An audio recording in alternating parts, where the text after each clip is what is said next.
One. सभी प्रतिभागियों को प्यार भरा जय सिया राम। कैसे हो? पेपर अच्छा गया कि नहीं गया? मैंने जो आपको 30 प्रश्न दिए उनमें से कोई प्रश्न बाहर तो नहीं गया? भैया, विश्वास का दूसरा नाम मोनू सर है। विश्वास कीजिए, कोई भी प्रश्न बाहर नहीं जाएगा। और आज आप लोगों ने जो मुझे प्रेम दिया है, जो स्नेह दिया है, उसके लिए मैं तहे दिल से आपका आभार व्यक्त करता हूँ। थोड़ा समय कम है, कक्षा 10वीं वाले बच्चे भी इंतज़ार कर रहे हैं। काफ़ी बच्चों के मैसेज आए कि सर हमारे लिए कुछ महत्वपूर्ण प्रश्न बताइए। तो बता दो प्यारे विद्यार्थियों, मैंने आपको अपने अनुभव के आधार पर 27 प्रश्न दिए थे और मैं कुछ प्रश्न और बता रहा हूँ जो कि आपके 27 तारीख को मध्य प्रदेश बोर्ड परीक्षा 10वीं में इनके आने की पूर्ण संभावना है। मैं ये कह रहा हूँ कि 95% इसमें से आएगा।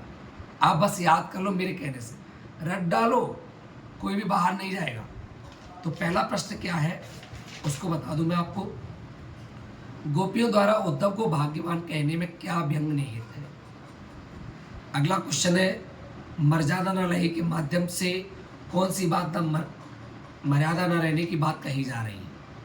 प्यारे विद्यार्थियों, जो 29वां प्रश्न उसका नाम है, गोपियों ने किन किन उदाहरणों के माध्यम से उद्धव को लाने दिए?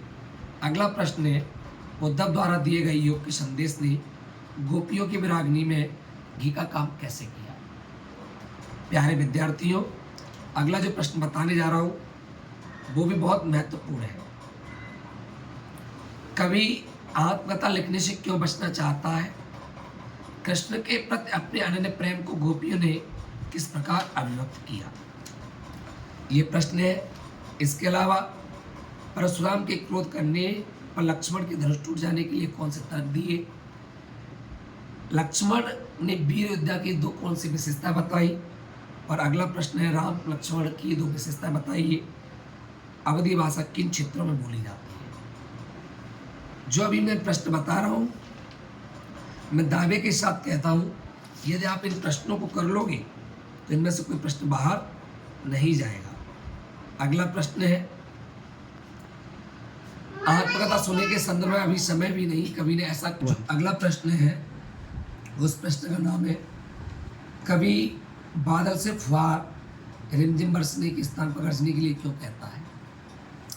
कविता का शीर्षक उत्साह क्यों रखा गया? और कवि आँख फागुन की सुंदरता से क्यों नहीं हट रही है? इन प्रश्नों को पढ़ लेना। मैं दावे के साथ कह रहा हूँ, कोई भी प्रश्न बाहर नहीं जाएगा। एमपी बोर्ड की परीक्षा में कक्षा 10वीं का जो पेपर है 27 तारीख को, इन 40 प्रश्नों में से कोई बाहर नहीं जाएगा। बस याद कर लो, ये मोनू सर के कहने पर याद कर लो। और अभी मैंने 30 प्रश्न बताए कक्षा 12 वाले बच्चों से, तो उन्हें पूछ सकते हो कि उनमें से कोई प्रश्न बाहर गया है क्या? 100% आया, 100%। ओटी तक बाहर नहीं गई। आगे बता दूं, अभिव्यक्ति माध्यम से कुछ प्रश्न है, उन प्रश्नों को थोड़ा सा और ध्यान दे लेती है, ज़्यादा नहीं है, 2-3 प्रश्न है। भोलानाथ अपने साथियों को देखकर सिसकाना क्यों भूल गया? भोलानाथ और उसके साथियों के खेल और खेलने की सामग्री, आपकी खेल और खेलने की सामग्री किस प्रकार भिन्न है? अगला, माता का अंचल पाठ के आधार पर यह कहा जा सकता है कि भोलानाथ अपने पिता से अधिक लगाव रखते थे। बच्चे माता पिता के प्रति अपने अनन्य प्रेम को कैसे व्यक्त कर सकते हैं?